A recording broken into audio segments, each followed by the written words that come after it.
Let's say that over the last 5 years you've saved up $20,000. $20,000. That sounds impressive until you realize that if you had invested that same money into a simple index fund 5 years ago, you'd be sitting on close to $35,000 right now. You left $15,000 on the table, not because you were lazy, not because you were irresponsible, but simply because nobody ever sat you down and told you the difference between saving and investing, and more importantly, how to make the switch. That ends today. Why saving alone is quietly killing your wealth. Let's start with the uncomfortable truth that most people never want to hear. Saving money is not enough. I know. Your parents told you to save. Your school told you to save. Every financial advice column in every newspaper on the planet tells you to save. And saving is good. Saving is the foundation. But here's the problem nobody talks about. Inflation. Right now, inflation is running at anywhere between 3 and 5% per year in most developed countries. Your standard savings account? It gives you somewhere between 0.5 and 2% interest if you're lucky. Do the math. Every single year, your money is losing purchasing power while it sits in that savings account. You're not protecting your money by saving it. You're slowly letting it erode. Think of it this way. Imagine you put $100 in a jar in 1990. You leave it there. You come back in 2025. That jar still has $100 in it. But $100 in 2025 buys you about 40% less than it did in 1990. The money didn't move. The world moved around it. That is exactly what is happening to your savings account right now, just slower and less visible. The people who build real generational wealth don't just save. They save with a purpose, and then they deploy that money strategically into assets that grow faster than inflation. They invest. And that is the mindset shift you need to make before we go any further. The difference between a saver and an investor. Here's how I like to think about it. A saver protects their money. An investor puts their money to work. A saver thinks in terms of what they have. An investor thinks in terms of what their money can become. A saver sees risk as something to avoid at all costs. An investor sees risk as something to understand, manage, and leverage intelligently. Now, I'm not saying you should throw caution to the wind and dump everything you own into the riskiest assets you can find. That's not investing. That's gambling. Real investing is calculated, patient, and systematic. It's about making your money do the heavy lifting while you go on living your life. The key psychological shift here is this. Stop thinking of your savings as the destination. Start thinking of your savings as the launch pad. Your savings account is not where your money lives forever. It's where your money waits before it gets deployed into something that actually works for you. Step 1. Build your financial foundation. First, before you move a single dollar from savings to investments, you need to make sure your financial foundation is solid. This is non-negotiable. I don't care how good a stock tip sounds. I don't care if your friend is telling you about the next big thing. If your foundation isn't solid, you have no business investing yet. So, what does a solid financial foundation look like? First, you need an emergency fund. This is 3 to 6 months of living expenses sitting in a liquid, accessible account. Not invested, not locked up. Cash. Accessible within 24 hours. Why? Because life happens. Your car breaks down. You lose your job. A medical bill shows up. If you don't have an emergency fund and something goes wrong, you'll be forced to sell your investments at exactly the wrong time, probably when the market is down, and you'll lose money and peace of mind at the same time. Second, you need to address any high-interest debt.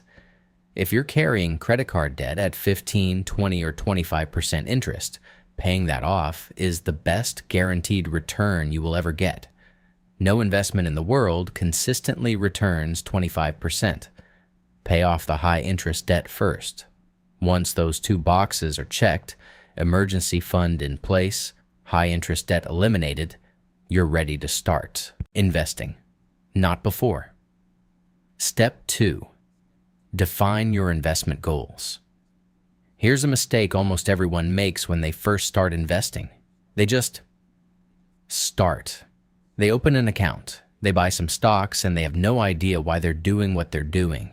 They have no timeline, no target, no strategy. And when the market drops, which it will, it always does, they panic and sell everything at a loss. You need to define your goals before you invest a single dollar. Ask yourself these questions. What am I investing for? Is it retirement? A house down payment? Financial freedom in 10 years? Your kids' education? Each of these goals has a different timeline, and that timeline determines how you should invest. Here's a simple framework. If your goal is less than 3 years away, you should not be in the stock market. The market is too volatile over short time frames. Keep that money in a high-yield savings account or short-term bonds. If your goal is 3 to 7 years away, you can start taking on some moderate risk. A balanced portfolio of stocks and bonds makes sense. If your goal is more than 7 years away, you have time on your side. You can afford to be more aggressive with equities because even if the market crashes, you have years to recover. Write your goals down. Assign a dollar amount to each one. Assign a timeline. This is your investment roadmap, and everything you do from this point forward should align with it. Step 3. Understand the investment vehicles available to you. Okay, so now you know why you're investing and how long you have. Now let's talk about the actual vehicles you can use to invest your money. Think of these as different types of containers. What matters isn't just what's inside the container. It's the container itself, because different containers come with different tax advantages and rules. The first container you should know about is a tax-advantaged retirement account. In the U.S., this is your 401k or your IRA.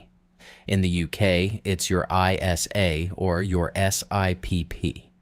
In France, it's your PEA or your assurance FI. These accounts let your money grow either tax-free or tax-deferred, which over decades makes an absolutely enormous difference to your final wealth. If your employer offers a 401k with a match, that is free money, take it. Always max out your employer match before doing anything else. The second container is a regular taxable brokerage account. This is simply an investment account with no special tax treatment. You can put as much as you want in. You can take it out whenever you want, but you will pay taxes on your gains.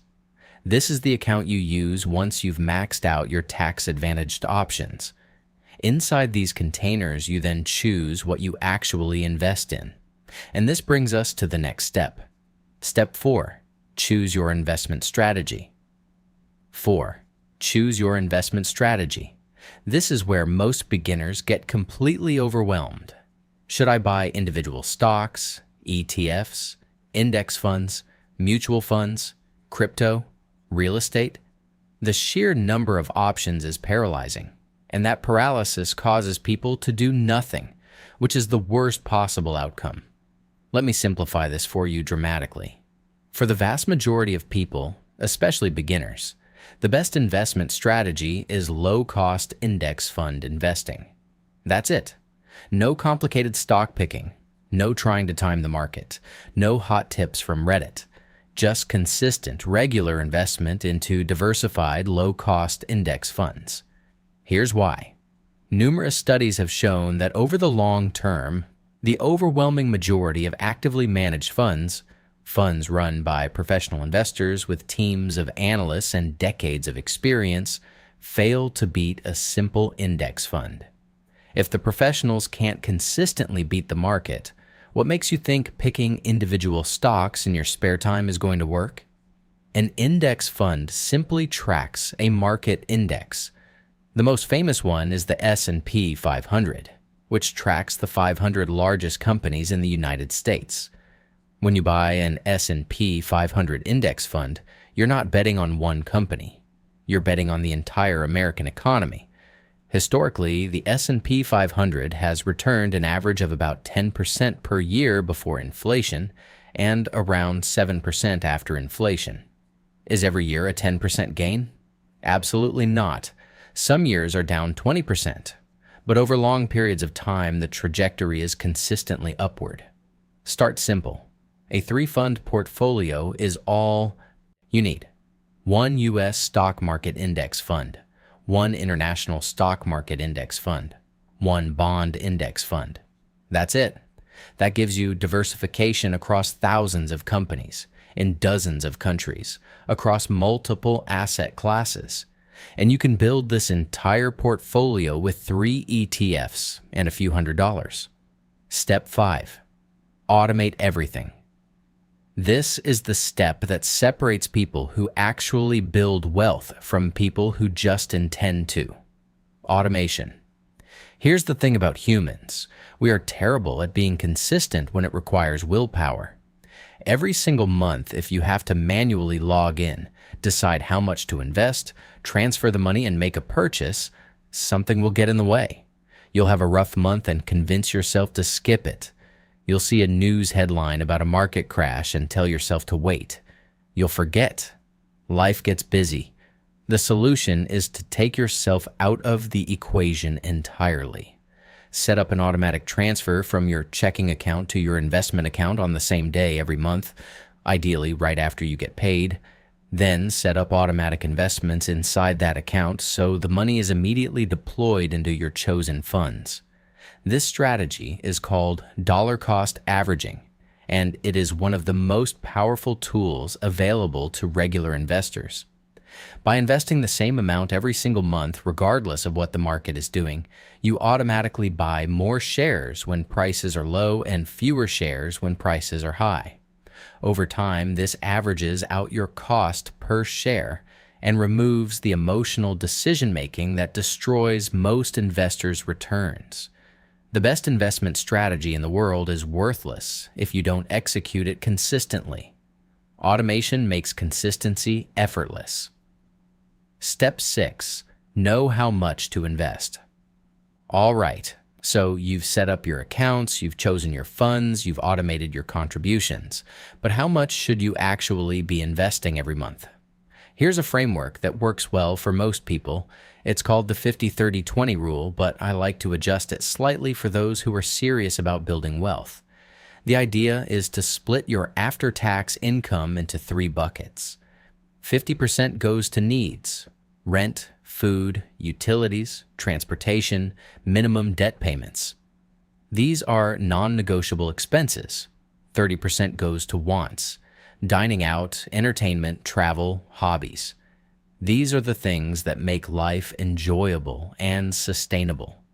20% goes to savings and investments. This is your wealth building allocation. Now, within that 20%, here's how I'd suggest splitting it. First, make sure your emergency fund is topped up if it ever gets depleted. Second, contribute enough to your employer retirement plan to get the full match. Third, max out your tax-advantaged accounts if you can. Fourth, invest anything remaining in your taxable brokerage account. If 20% feels impossible right now, start with whatever you can. 5% is better than 0. 10% is better than 5. The important thing is to start and then gradually increase your contribution rate over time as your income grows. Every time you get a raise, immediately redirect a portion of that raise toward your investments before lifestyle inflation creeps in and absorbs it. Step 7. Manage your psychology.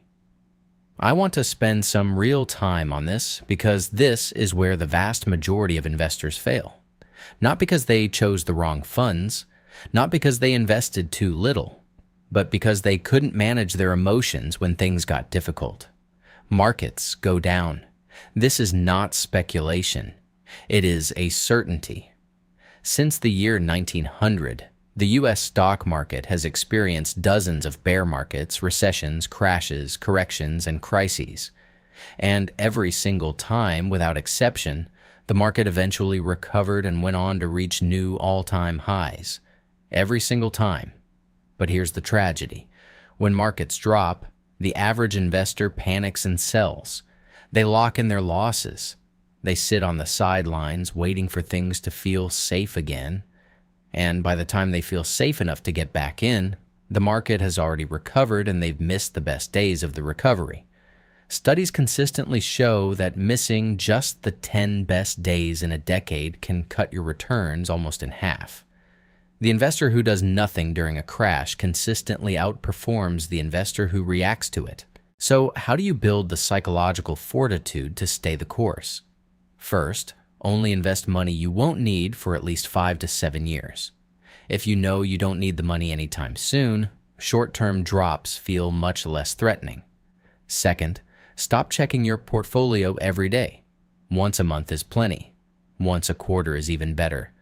The more frequently you check, the more opportunities you have to react emotionally. Third, remind yourself constantly of the historical data. Every crash in history has been temporary. Every single one. Think of a market crash not as losing money, but as a sale. When everything in your favorite store goes on sale, you don't run out of the store screaming. You buy more. Treat market downturns the same way. Step 8. Review and rebalance. Regularly, investing is not a set it and completely forget it activity. You do need to check in periodically, just not obsessively. Once or twice a year, review your portfolio. Ask yourself a few key questions. Has my situation changed? Has my timeline changed? Has my risk tolerance changed? If any of these have shifted significantly, you may need to adjust your allocation. You'll also want to rebalance your portfolio. Over time, as different assets grow at different rates, your original allocation will drift. If you started with 70% stocks and 30% bonds, and stocks have had a great run, you might now be sitting at 80% stocks and 20% bonds. That means you're taking on more risk than you intended. Rebalancing means selling some of the outperformers and buying more of the underperformers to get back to your target allocation. It sounds counterintuitive, but it's actually a disciplined form of buying low and selling high. Also, use your annual review to increase your contributions if possible. Can you bump your monthly investment from $300 to $350? Even small increases compound significantly over long periods of time. The power of compounding. Why starting today matters more than anything else. I want to leave you with the single most important concept in personal finance: compound interest. Einstein allegedly called it the eighth wonder of the world, and while the attribution might be questionable, the sentiment is absolutely accurate. Here's a real example. If you invest $300 a month starting at age 25 at an average annual return of 7%, by the time you're 65, you'll have over $780,000. That's $300 a month. Nothing extraordinary. Now imagine you wait until you're 35 to start. Same $300 a month. Same 7% return. By 65, you'd have around $370,000. You waited just 10 years and your final wealth is cut almost in half. That 10-year delay cost you over $400,000. Not because you invested less, just because you started later. Time is the most powerful variable in the entire equation. More powerful than which funds you choose. More powerful than how much you invest. More powerful than your income. The single greatest investment decision you can ever make is to start as soon as possible, even if you start small. The best time to start investing was 10 years ago. The second best time is today. Stop waiting for the perfect moment. Stop waiting until you know more. Stop waiting until the market looks less scary. The imperfect action you take today will always beat the perfect action you take someday. Open the account.